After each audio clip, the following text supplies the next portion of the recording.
লাকা সাহেবের লগার হচ্ছে উচ্চভাষ। উনি বলছেন আনকনশাস একটা ভাষা, এটা ডিসঅর্গানাইজ নয়। যারা সাইকোঅ্যানালিটিকের ক্ষেত্রে লাকা বলছেন আমি আপনাদেরকে উপশমের প্রতিশ্রুতি দিতে পারি না, আনকনশাসের কোনো উপশম নাই। কিন্তু আনকনশাসের গঠন আপনাকে কেন যাতনা দিচ্ছে, কোন জায়গায় যাতনা পাচ্ছেন সেটা আমরা নির্ণয় করার চেষ্টা করব। জাক লাকার অরিজিন কিন্তু অন্য জিনিস। অনেকে বলে ফ্রয়েড তো আনকনশাস আবিষ্কার করেছেন, লাকা সাহেব কি আবিষ্কার করেছেন। ল্যাটিন কবি টেরেন্স বলছেন দুনিয়ার যে কোনো জায়গা থেকে আকাশের দূরত্ব সমান। কাজে এই থেকে আপনি নিষ্পন্ন করতে পারেন পৃথিবীর কেন্দ্র আরব দেশে নয়। আপনার ধর্মীয় লোকেরা বলতে পারেন, কেউ বলেন কাশিতে, কেউ বলে গয়ায়, কেউ বলে মক্কায়, কেউ বলে জেরুজালেমে। আমাদের ক্যাবলাও বদলাইছে, আপনারা জানেন। জেরুজালেম আগে ক্যাবলা ছিল, পরে এটা মক্কায় হয়েছে। কনশাসনেস এবং আনকনশাসনেস আমরা কিভাবে ইন্টারপ্রেট করতে পারি, which one is prior to which one? না ঠিক আছে, আমি বলছি জাক লাকা সাহেবের প্রথম দায়িত্ব হচ্ছে দি সিগনিফিকেন্স অফ ফ্রয়েডস ডিসকভারি। ফ্রয়েড কি আবিষ্কার করেছেন? ফ্রয়েড আবিষ্কার করেছেন মানুষের কনশাসনেস বলে যেটা আমরা বুঝি। আগে আমরা মনে করতাম এইটাই একমাত্র কনশাস। যেমন ধরেন এই টেবিল, এটা আনকনশাস, এই গ্লাস, এটা আনকনশাস। এই অর্থে আমরা যখন আনকনশাস বলে সব এরকম মনে করি, কিন্তু লাকা বলছেন unconscious is not unconscious, it is a form of consciousness in a larger sense. মানে আনকনশাস স্পিক্স। এই জন্য বলে আই দি ট্রুথ স্পিক্স। এর মানেটা কি? অর্থাৎ আনকনশাসের ভাষাটা আমাদের বুঝতে হবে আলাদা ভাষা আকারে। এই জন্য উনি প্রথমে বললেন যে unconscious is not unstructured, unconscious is structured. এরপরে উনি একসময় বলেছেন লাইক এ ল্যাঙ্গুয়েজ, প্রথমে বলছিলেন লো অকসিয়া এ স্ট্রুকচারে কমা লগাস। ফরাসি ভাষার শব্দ হচ্ছে লগাস। ফরাসিতে দুটো শব্দ আছে ভাষা নিয়ে, একটা হলো লগ, লগ মানে জিব্বা, আর লগাস মানে হচ্ছে এনি স্ট্রাকচার। ভাষা দু রকম হয়। আমরা বলি তোমার ভাষা বোঝার আশায় দিয়েছে জলাঞ্জলি। অনেক কথা যাও যে বলে কোনো কথা না বলি, তোমার ভাষা বোঝার আশায় দিয়েছে জলাঞ্জলি। এটা হলে এই ভাষা। আর এটা হলে কি আমি তোমার চোখের ভাষায় বুঝতে পারি তুমি কি বলতে চাচ্ছ। ভাষার তো নানা রকম অর্থ আছে। ফরাসিতে দুটো শব্দ আছে, এটা হচ্ছে লগ, লগ মানে হচ্ছে জিব্বা, আরবিতে বলে লিসান। আমরা যখন আল লিসান বলে আরবিয়া, বাংলা ভাষা, বাংলা ভাষা তাকে বাংলা ভাষায় বলতে আমরা শুধু ভাষাই বলে। এখন ইন্দোনেশিয়া এবং মালয়েশিয়া দেখেন বাহাসা ইন্দোনেশিয়া, বাহাসা মালয়েশিয়া বলে, ওই তো ভারতীয় ভাষার কথাটাই। আর ভাষা বলতে শুধু লোকের ভাষায় বোঝাতো। আর সংস্কৃত ছিল দেবভাষা। এই বিষয়ে আর কোনো সন্দেহ নাই। কিন্তু আরেকটা ভাষা আছে যেটা হচ্ছে লগাস। লাকা ওই শব্দটা ব্যবহার করেছেন। The unconscious is structure like a logos, not a log. Log মানে জিব্বাই, যেন মাদার টাং বলি না আমরা, ভাষা মানে জিব্বাই। লিসান, টং, ভাষা একই কর্তা। তো নিচ যদি উচ্চ ভাষে সুবুদ্ধি উড়ায় হেসে, তো লাকা সাহেবের লগাস হচ্ছে উচ্চভাষ। উনি বলছেন আনকনশাস একটা ভাষা, এটা ডিসঅর্গানাইজ নয়। তাহলে সেটা কী বলে? ইট সেন্ডস ইউ এ মেসেজ। যেমন আপনি যদি স্বপ্ন দেখেন, আপনি সম্পর্কে যতটুকু মনে করতে পারেন ততটুকুই না আমি জানি। আমরা বলি কুকুরকে স্বপ্ন দেখে, বিড়ালকে স্বপ্ন দেখে, অনেকে প্রমাণ করার চেষ্টা করে ঘুমন্ত কুকুরের পেটে যন্ত্র লাগাইয়া সে স্বপ্ন দেখছে, তার এখানে ভাইব্রেশন হচ্ছে। কিন্তু কুকুর তো আপনাকে এটা বর্ণনা করতে পারতেছে না। আমাদের কথাটা আসলো কোন কনটেক্সট, আমি সেই জন্য শুরুতেই বলেছি ফরাসি দেশের সাইকোঅ্যানালিটিক সোসাইটি, প্যারিসের psychoanalytic society, equal Freudian do Paris, এগুলি কেন বলেছি? বলেছি কারণে যে আবিষ্কারটা কোন পরিবেশে হয়েছে। পরিবেশে যখন রোগী আপনার কাছে আসে, সে স্বপ্নে বলে কি আমার এটা ব্যথা হচ্ছে, আমার বিবাহ, আমি বারবার একটা বিয়ে ভেঙে যাচ্ছে আমার, তো বলছে তোমার সমস্যাটা কোথায় দেখতে হবে। তো তখন বলে আচ্ছা তুমি কী কী স্বপ্ন দেখছো ওটা বলো দেখি। আস্তে আস্তে তোমার আসল রোগটা আমি বের করতে পারি। এটা অ্যানালিটিক কনটেক্সট থেকে তো বেরিয়েছে। এই জন্য আপনি যেমন হায়ারার্কি, হ্যাঁ না আপনি বসেন। আমি বলছি যখন লোক আসে তখন তার কাছে বলছে তোমার সাফারিংটা কি।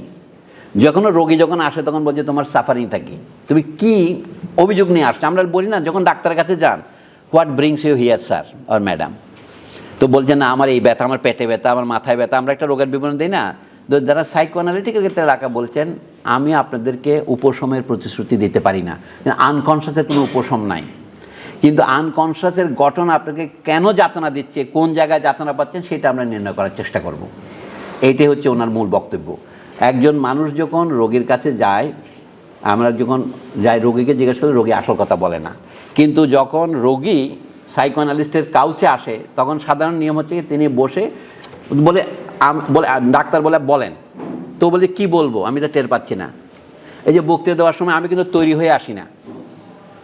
তৈরি হয়ে আসার একটা সুবিধা আছে, আপনি এখানে প্রজেক্টরে বলবেন, একটা পর একটা স্লাইড আসবে, আপনি আগে থেকে কী বলবেন জানেন। আমি কিন্তু র্যান্ডমলি বলি, তাতে হয়তো আপনাদের অসুবিধা হয়, কিন্তু আমার সুবিধা হয়। আমি প্রথমে যখন রোগীকে বলি আচ্ছা বলেন, তো রোগী জিজ্ঞাসা করে কি বলবো, আমি বলি আপনার যা মনে আসে তাই বলেন। আপনি কি বলছেন সেটা আপনার চিন্তা করার দরকার নেই, যা মনে আসে তাই বলেন। থামলে আমি তাকে আবার জিজ্ঞাসা করি এরপরে কি হলো। আমার কাজ হয় তখন পাংচুয়েশনের মতো দাড়ি, জ্যোতিচিহ্ন, কমা, সেমিকোলন এগুলি দেওয়া। তাহলে ওনার কথা থেকে বের করে আনা, এটার নাম হচ্ছে ইন্টারপ্রিটেশন। এখন কথা হচ্ছে বাইরে একটা লোক আছে সে প্রতিরোধ করে, এটার নাম হচ্ছে রেজিস্ট্যান্স। আমি গতকালকে বক্তৃতায় বলেছিলাম ভারতবর্ষে যে ইংরেজি ভাষা চালু হলো, এইটা একটা ভদ্রমহিলা ব্যাখ্যা করছেন, গৌরী বিশ্বনাথন, বইয়ের নাম হচ্ছে মাস্কস অফ কনকোয়েস্ট, বিজয়ের মুখোশ। তারা দেশটা জয় করে মানুষের মন জয় করার জন্য ইংরেজি ভাষা চালু করেছেন, এটা হচ্ছে একটা যুক্তি। ইংরেজরা যুক্তি দিয়ে চালু করেছেন, একটা হইতে পারে তাদের ব্যবসার প্রয়োজনে, মানে কম খরচে কেরানি করার জন্যে, অথবা তাদের বই বিক্রির জন্যে, যাই হোক। কিন্তু দ্বিতীয় প্রশ্ন হচ্ছে কি, এই ভারতবর্ষের অধিবাসীরা ইংরেজি গ্রহণ করলো কেন? কারণ তারা পরাজিত হয়েছে, ইংরেজি ছাড়া তাদের উপায় নাই। আরেকটা যুক্তি হতে পারে ইংরেজি বিশ্বের সত্যিকারের শ্রেষ্ঠ ভাষা, এই ভাষার সুযোগ পেয়ে তারা ধন্য, এটা হতে পারে। আরেকটা হতে পারে কি, ভারতে কারা কারা এই ভাষা গ্রহণ করেছে, কারা কারা গ্রহণ করেনি। আমরা একটা প্রচলিত কাহিনী শুনি, হিন্দু অভিজাত শ্রেণী গ্রহণ করেছে, মুসলিম অভিজাত শ্রেণী পিছিয়ে পড়েছে, তারা আগে ফার্সিতে ছিল, এখন তারা চাকরি হারিয়ে দিশাহারা। কিন্তু শেষ পর্যন্ত কি দেখা যায়, ইংরেজরা চলে যাওয়ার সময় পূর্ব বাংলায় শতকরা মাত্র 6 জন লোক ইংরেজি অথবা বাংলা অথবা উর্দু ভাষায় স্বাক্ষর ছিল। এই ব্যাখ্যা করবেন কিভাবে? অর্থাৎ যদি আপনি গ্রহণ করতে চানও, আপনি গ্রহণ করার সুযোগ পাচ্ছেন না। তাহলে আমাকে 3টা মোটিভ দেখাতে হবে। ইংরেজ কোন মোটিভে ইংরেজি শেখালো, ভারতীয় অভিজাতরা কী কারণে ইংরেজি শিখতে চাইলো, চাকরি হোক অথবা শেক্সপিয়ার আর মিল্টনের প্রেমে হোক, আবার মুসলিমরা অভিজাতরা কেন শেখার চেষ্টা করলো একটু পরে, নবাব আব্দুল লতিফরা। তারপরে একদম আমরাও দেশে আমরা সব high school English model school করলাম, তারপরেও এই দেশের শতকরা নিরাপদে বলা যায় শতকরা 85 জন লোক এই শিক্ষার সুযোগ পেল না। আপনি কি ব্যাখ্যা করবেন? মোটিভেশন নানা রকম। আপনি যে ট্রু সাবজেক্টের কথা বলছেন, who is the true subject here? ভারতে ইংরেজি চালু করার ট্রু সাবজেক্টকে ইংরেজ, ভারতীয় মুসলিম অভিজাত, ভারতীয় হিন্দু অভিজাত, না মুসলিম দরিদ্র শ্রেণী, না হিন্দু দলিত শ্রেণী? আপনি অনেকগুলো পাবেন।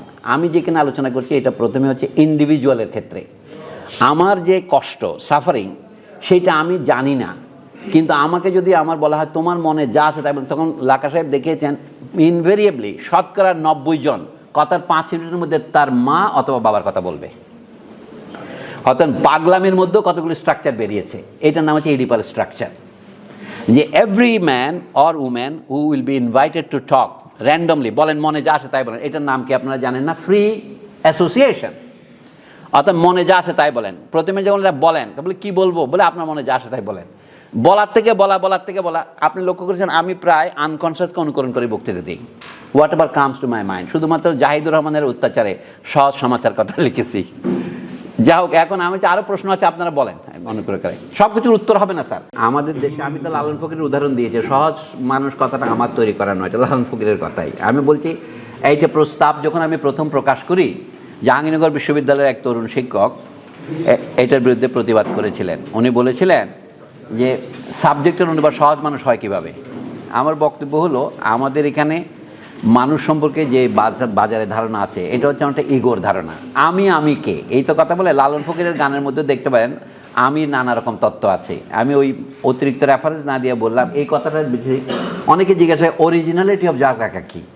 অরিজিন কথাটা ওইখানেও আছে, origins of the subject. Archaeology মানে অরিজিন, কিন্তু জাক লাগার অরিজিন কিন্তু অন্য জিনিস। অনেকে বলে ফ্রয়েড তো আনকনসিয়াস আবিষ্কার করেছেন, লাকা সাহেব কি আবিষ্কার করেছেন? তো লাকা সাহেব আবিষ্কার করেছেন দি সাবজেক্ট, কারণ ফ্রয়েডের রচনার মধ্যে কোথাও সাবজেক্ট পাবেন না, কিন্তু ফ্রয়েডের লেখা থেকে এটা নিষ্পন্ন করা, এবং এটাই যে বড়। তাহলে সাবজেক্টকে যে স্বপ্ন দেখে, সে স্বপ্নে ইগো দেখে না। আমি যখন বলি আমি স্বপ্ন দেখি, দুজনেতে আমি বলি। ঘুম থেকে যখন জেগে উঠলাম, চীনের একজন দার্শনিকের উদাহরণ দিয়ে, আমার তো মনিউদ্দিন চিশতির মতোই বলতে পারেন আপনি, উদাহরণ দিয়ে লাকা বলছেন, এক ভদ্রলোক স্বপ্ন দেখলেন যে তিনি ভোরবেলা স্বপ্ন দেখেছেন তিনি প্রজাপতি হয়ে গেছেন। কিছুক্ষণ ওই যে প্রিকনশাস অবস্থায় ঘুম যখন ভাঙলো, তিনি তখন ভাবছেন আসলে ওই তার নাম লাউৎ, সেটাই বেচার নাম, যে আমি কি স্বপ্ন দেখলাম আমি একটা প্রজাপতি হয়ে গেছি, না আসলে আমি প্রজাপতি ছিলাম, স্বপ্ন দেখছি আমি লাউৎসে হয়েছি।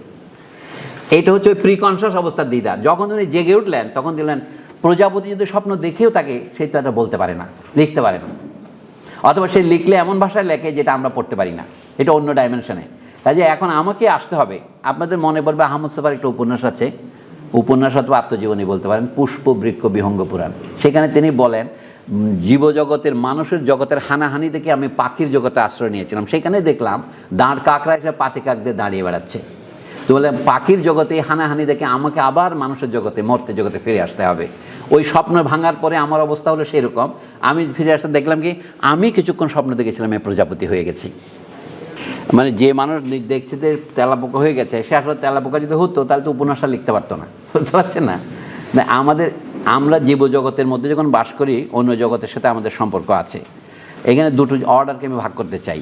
এটা হলো আমরা প্রথমে এক জিনিস সম্পর্কে আমাদের ধারণা, যেমন ধরেন সূর্য পৃথিবীর চারদিকে ঘোরে, আপনি দেখছেন না, এটা বলে ইমাজিনারি। লাকার স্কিম অনুসারে বলছি, that the sun moves around the earth, যেটা আমরা খালি চোখে দেখতে পাই, এটাকে কি অস্বীকার করবেন? আমরা বলি না আদালতে কোন সাক্ষ্য বেশি গ্রহণযোগ্য? চাক্ষুষ। দেখেন সাক্ষী মানে কি স্ব-অক্ষী, অক্ষী সহ, নিজের অক্ষী নয়, এই জন্য এর শয়ের নিচে বনাই কিন্তু সাক্ষী। তাহলে আমরা বলি কি eyewitness evidence is better than hearsay, তাই না? কিন্তু তারপরেও এখন আপনারা সকলেই কেন এটা বিশ্বাস করেন না? সূর্য পৃথিবীর চারদিকে ঘুরছে, আপনারা কি দেখতে পান পৃথিবী সূর্যের চারদিকে ঘুরছে? তাহলে আপনি কি এটা বুদ্ধি দিয়ে গ্রহণ করেছেন না? আমি বলি এইটা আপনার সিম্বলিক অর্ডার, ম্যাথামেটিক্স দিয়ে আপনি দেখেছেন। আপনার যুক্তিটা কি?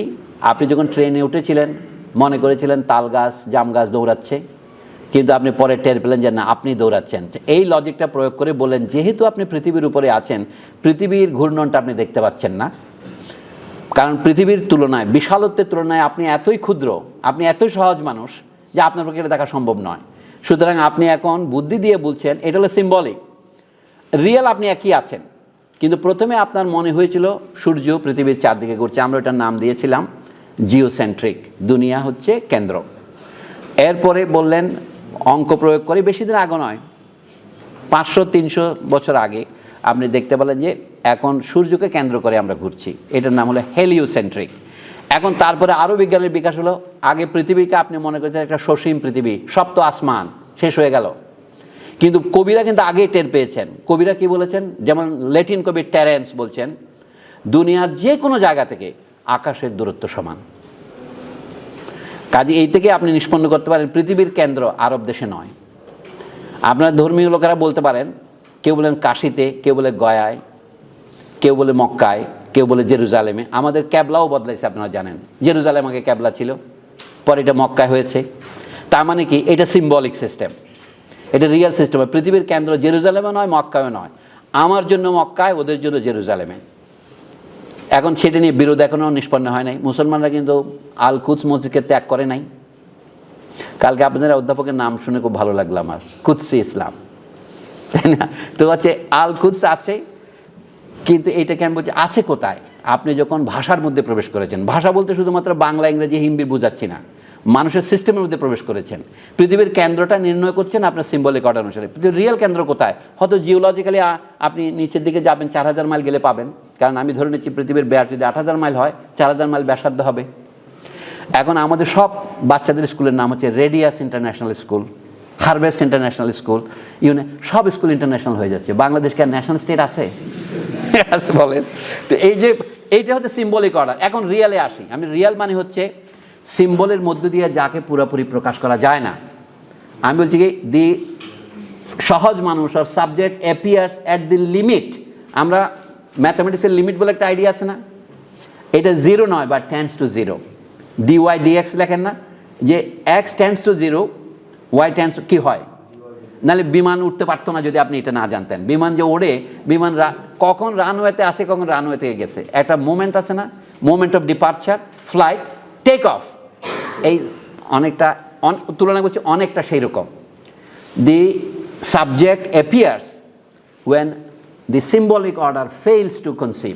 এই জন্য সাবজেক্ট সবসময় বিপ্লবী। এই জিনিসটা লাগা সাহেব কোথা থেকে আনলেন?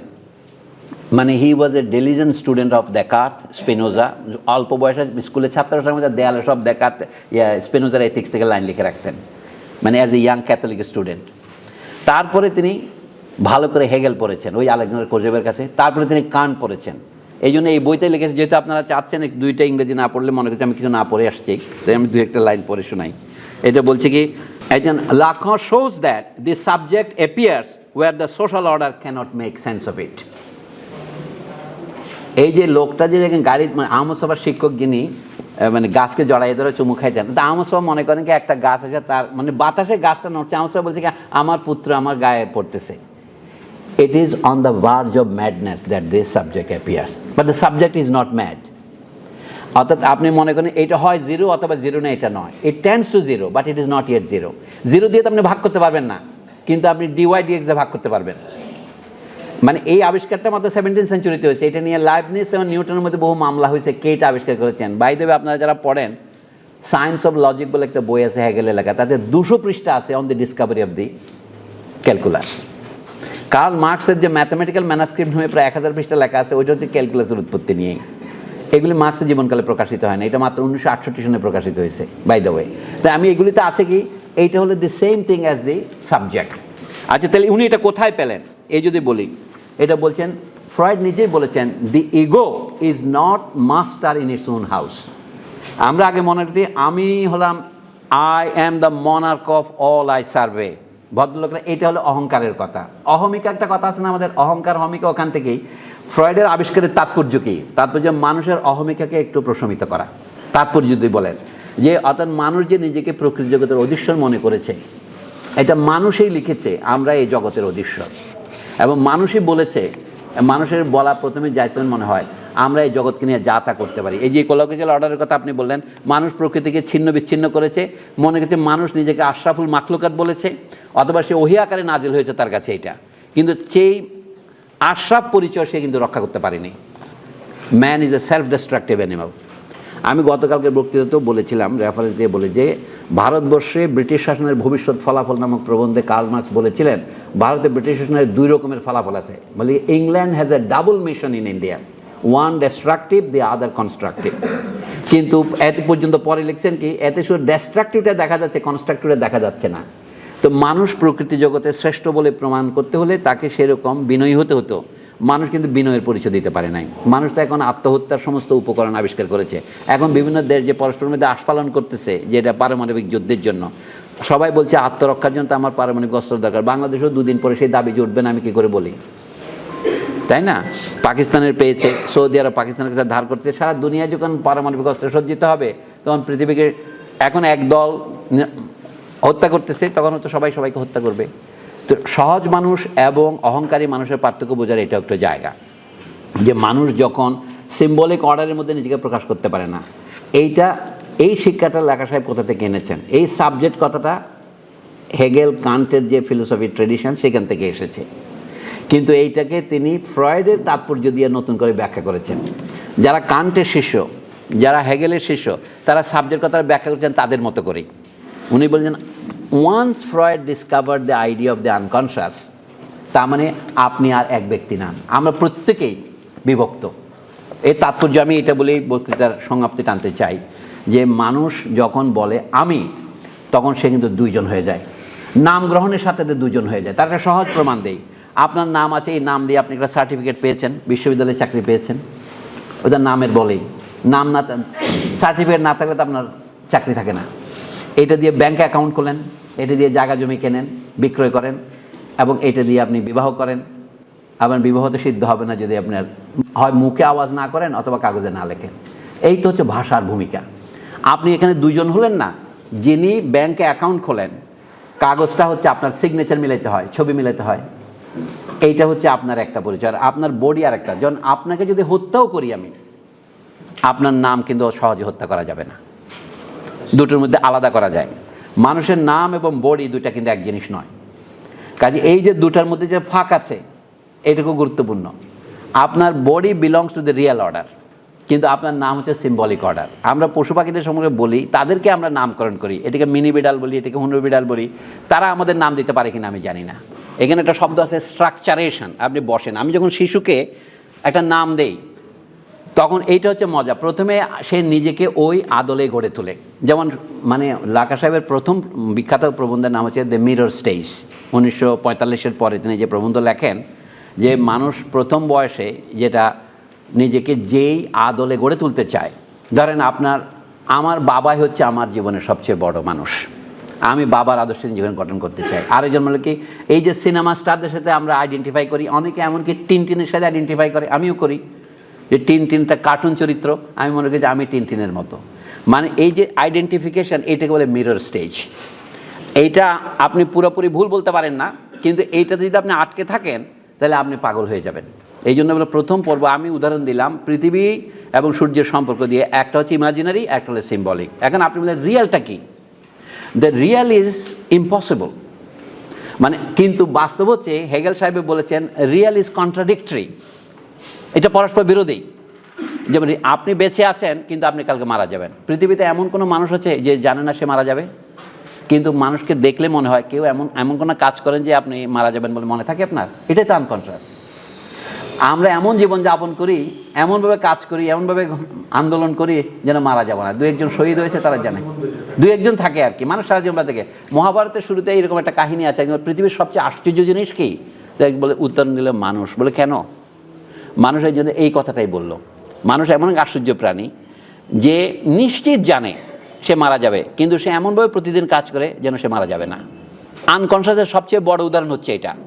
আমি যে ছোট উদাহরণটা দিয়েছিলাম, আমরা সবসময় কথা বলি, আমি যে গ্রামার মেনে কথা বলছি সেটা আমি জানি না, অ্যাটলিস্ট আমার তো মনে থাকে না। আরও বিভিন্ন আছে এইখানে। এই আনকনশাস হওয়ার ফলে যেটা হয়, কনশাস এবং আনকনশাসের মধ্যে একটা ভাগ হয়ে যায়। এই ভাগ হওয়াটা হচ্ছে ইগো এবং সাবজেক্টের মধ্যে ভাগ। এখন আমরা বলি who is the subject of the unconscious.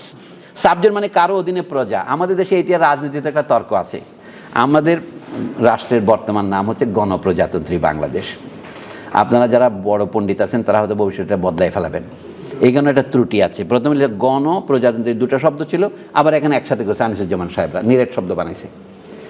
মানে পিপলস রিপাবলিক কিন্তু দুটো আলাদা শব্দ ইংরেজিতে, কিন্তু বাংলায় গণপ্রজাতন্ত্রী একটা বানাইছে। এটা বাংলা ব্যাকরণ অনুসারে হয়তো করেছে। যে প্রজাতন্ত্র অনেকে জিজ্ঞাসা করে, আমার বন্ধু আনু মোহাম্মদ প্রায় সময় জিজ্ঞাসা করেন যে আমরা কার প্রজা। এখানে কনসেপ্টটা যদি বুঝেন, রাজা ছাড়াও প্রজা হতে পারে। এই জন্য দেয়ার আর সিগনিফায়ার্স উইদাউট এনি সিগনিফায়ার। যদি সিগনিফায়ার থেকে আনকনশাস সিগনিফায়ার, সেটা কি? আপনি আইনের প্রজা। আমরা যদি কোনো না কোনো আইন না মানি তাহলে আমি রাষ্ট্র গঠন করতে পারি না। কালে প্রজাতন্ত্র মানে হচ্ছে অ্যাকচুয়ালি যারা আইনের অধীন থাকে তাদের তন্ত্র। আর তন্ত্র কথাটাও আপনারা অনেকে খেয়াল করেছেন, তন্ত্র কথাটা বাংলা সাধারণ শব্দ তাঁত। তাঁত দিয়ে আপনি কাপড় বোনেন না? ভাষা তো একটা টেক্সট কী করে হয়? টেক্সটের মধ্যে টানা থাকে, পোড়েন থাকে।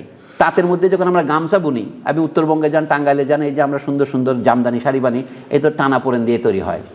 একটা সুতা টানা থাকবে আর একটা পাশাপাশি যাবে, এটা দিয়ে মানে জমিনটা তৈরি হয়।